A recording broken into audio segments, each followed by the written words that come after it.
सूचना केवल हमारे विचार हैं, वित्तीय सलाह नहीं। निर्णय लेने से पहले खुद शोध करें। किसी भी लाभ या हानि के लिए हम उत्तरदायी नहीं हैं। आज हम देख रहे हैं एमपीज लिमिटेड के 2024-25 Q3 की standalone financial performance. Starting with the sales, पिछले क्वार्टर से सेल्स में 4% का इंक्रीज हुआ है, मगर कंपनी ने पिछले साल के मुकाबले 7% का सेल्स इंक्रीज रिपोर्ट किया। Expenses 9% quarter on quarter increase हो गए हैं, जो साल भर के 17% के राइज के साथ अलाइन करता है। क्वार्टरली सेल्स के कंपैरिजन में एक्सपेंसेस इंक्रीज होना दिखाता है कंपनी ने एक्सपेंसेस मैनेज करने के लिए स्ट्रगल किया।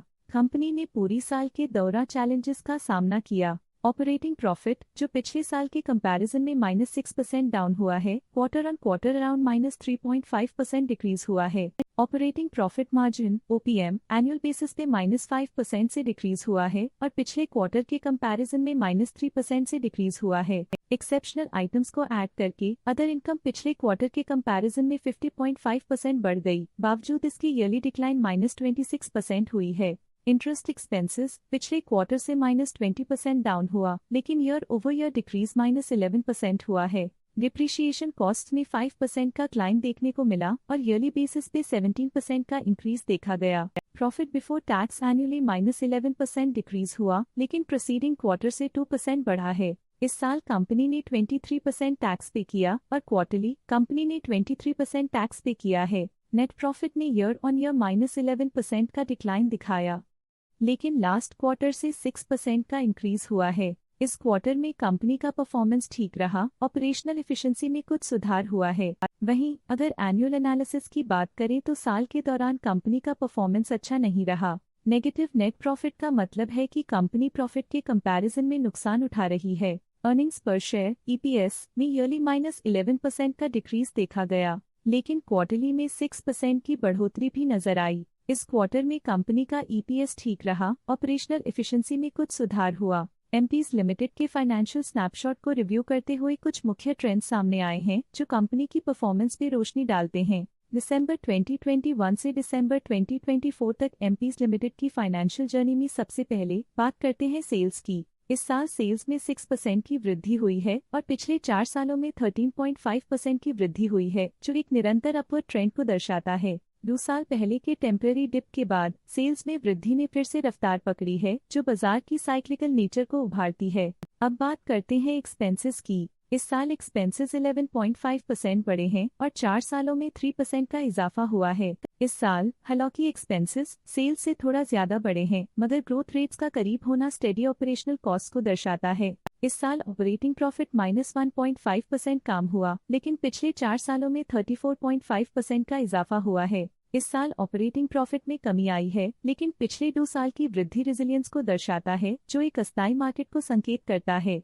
नेट प्रॉफिट का सफर ऊपर की ओर चल पड़ा है। इस साल 2.5% की चढ़ाई के साथ पिछले 4 सालों में 53% की शानदार वृद्धि हुई है। पिछले 3 साल से नेट प्रॉफिट लगातार बढ़ रहा है, जो फाइनेंशियल हेल्थ को मजबूती देते हुए इन्वेस्टर्स का ध्यान आकर्षित करता है। इस साल EPS ने ऊंचाइयों को छुआ है 3% की वृद्धि के साथ, जो पिछले 4 सालों में 63% की मजबूत वृद्धि पर आधारित है। पिछले 3 साल से अर्निंग्स पर शेयर EPS में लगातार इजाफा हुआ है, जो प्रॉफिट ग्रोथ को मजबूती देते हुए शेयर होल्डर वैल्यू को बढ़ा रहा है। चलिए अब बात करते हैं शेयर होल्डिंग पैटर्न की। एमपीज की शेयर होल्डिंग रिपोर्ट्स कुछ इस प्रकार की हैं, जो दिसंबर 2024 के 31 तक चलता है। ये रिपोर्ट कंपनी के शेयर्स की डिटेल्ड जानकारी देता है, जिसमें promoters, promoter groups, foreign investors, public investors और सरकारी एंटिटीज शामिल हैं।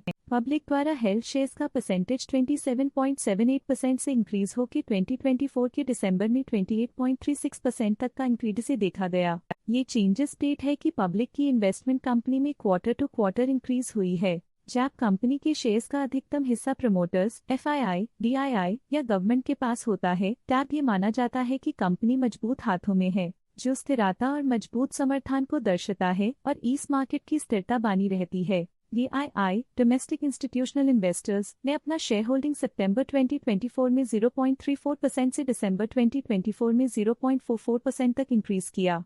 ये बताता है कि डोमेस्टिक इंस्टीट्यूशंस ने कंपनी में अपना इंटरेस्ट 0.1% तक इंक्रीज किया है। फॉरेन इंस्टीट्यूशनल इन्वेस्टर्स के शेयर होल्डिंग में थोड़ा डिक्रीज आया 2024 के सितंबर से 2024 के दिसंबर में। जो दिखाता है कि फॉरेन इंस्टीट्यूशंस ने अपने स्टेक को क्वार्टर टू क्वार्टर -0.68 से डिक्रीज किया है, जिसे पता चलता है कि उन्होंने अपनी इन्वेस्टमेंट्स को पुल बैक किया है। ये था कंपनी का करंट शेयर होल्डिंग पैटर्न। आज के लिए फाइनेंशियल सेक्टर में इतना ही। देखने के लिए धन्यवाद।